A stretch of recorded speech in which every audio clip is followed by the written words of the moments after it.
practice one to where we are now in week 3? Good, great strides.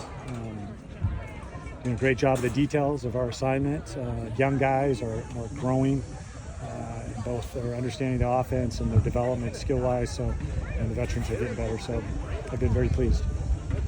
Looked like you got in the stadium and did maybe some scrimmaging on Saturday. Is any takeaways from that you can share? Yeah, no, it was good. It was we did a little bit of live action, which was good, and most of it was a regular practice. But the guys did a great job. It's great to get in the stadium, get used to it. It's always a great venue.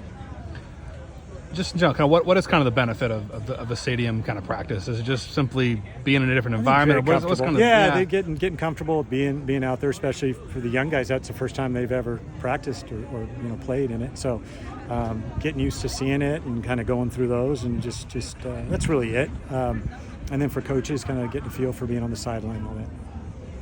Are there some particular position groups or players that you've especially noticed progress over the 3 weeks? Yeah, I mean, the young running backs are doing a great job. They're being pushed in terms of getting lots of reps, and they've done a really good job. Just as far as Clay Patterson's concerned, what kind of talk about the growth that you've seen from him from beginning of camp through now? And it's been huge. I mean, he's just such a big physical player. Brings a lot of maturity and physicality. It's going to really help us out this year, and he's a great fit in our team as well. Just an awesome kid, great team player. We feel very fortunate to have him on our team. I know a point of emphasis for the team this year defensively was getting more takeaways, and it seems like in practice that's been the case. How have you assessed how the defense has matched up against your offense? Yeah, no, they've done a great job. You're right. They had a few turnovers today, which was great. They work at it really hard in their drills, flying around to the ball, emphasizing punching it out, and getting hands on the ball on the defensive line. Of course, the DBs are always looking to get picks, but it's been definitely an improvement. Looks like that first O-line has maybe shuffled a little bit more than anticipated. What are you seeing from some of the different combinations? Well, we're just trying to find the best combination. So we got some pieces that we like. Now we're just trying to find what the best mixture is. You're going to have good flexibility to be able to move around position by position, just because throughout a year, people are going to get dinged up. It's a physical game. So some of it we do just to get them work in case it has to happen. And then while we're doing that, we're just trying to see what's the best combination for us as a team.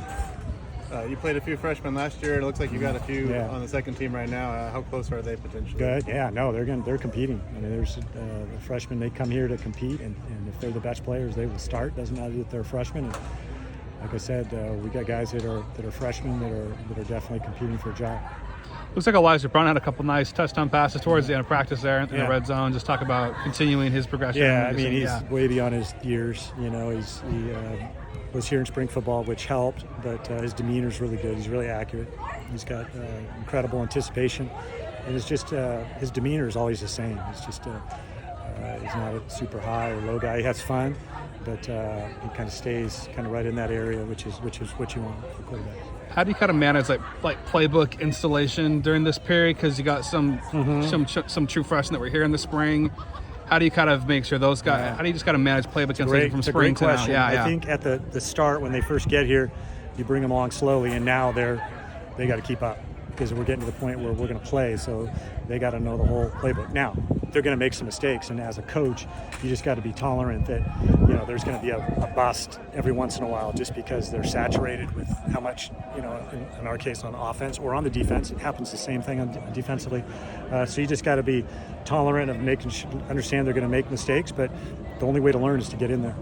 Is there a point during training camps where the coaches kind of go, God, I really wish we could start hitting guys in different jerseys and other folks? If so, have you reached that point now? It was probably today for the players, for sure. Our guys are feisty, and they're tough, and they're not backing down, and we love that.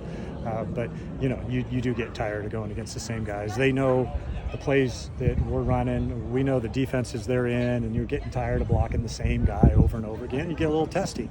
Happens in every camp in the country. So, but the reality is we got to be a great team that practices well together. We got to be physical, but we got to take care of each other, and that's just the way it's going to have to be for another week and a half. Jackson Harris missed quite a bit of the spring. What's he been able to do here in the He's fall? had a great camp. He really has. Disappointed that he wasn't able to do much really in the spring, but he's really come alive. He plays the ball really well in the air. He's getting more familiar with the offense. We're really excited about Jackson. Just one player I'm kind of curious to check in on is Fisher Anderson, just kind of what we see from him and his kind of progression. Yeah, Fish has played a couple different positions for us, guard and tackle. And Fish is one of the best team guys you're ever going to be around. He's an unbelievable leader, loves his teammates, loves football, and he gives us a lot of flexibility to be able to play guard and tackle. Just with Micah Ford, talk about kind of his experience playing quarterback and how that maybe helps him as a running back. And does he ever joke about switching positions with you guys ever? Or I was talking to him, and I'm like, hey, you can throw the ball a little bit? And he's like, Coach, I played quarterback in high school. I'm like, yeah, Micah, I recruited you in high school. I've seen your highlight tape like 20 times. Anyway, Micah has had an unbelievable camp. It's tough for young running backs to come in, and they can always run the ball, but the protections and the complexity of the scheme is always something that the young backs can struggle. He's learned it very well. His physicality, his protection, how he catches the ball, his ability obviously to run through tackles, and he can throw the ball, which is always an added benefit when you're coming up with trick plays. I got time for one more. Just do you have one or no? I was just going to ask about just Jay Green at safety. Yeah. How has he kind of progressed and acclimated to the defense? Good. Really happy to have Jay. He's a big physical guy that can run. Came to us, he was a corner at Washington, and we're playing him at safety, and he's done a really nice job of adjusting. He's physical, like I said, big and a hitter. He's gonna really help us out. Perfect. Thanks, Coach.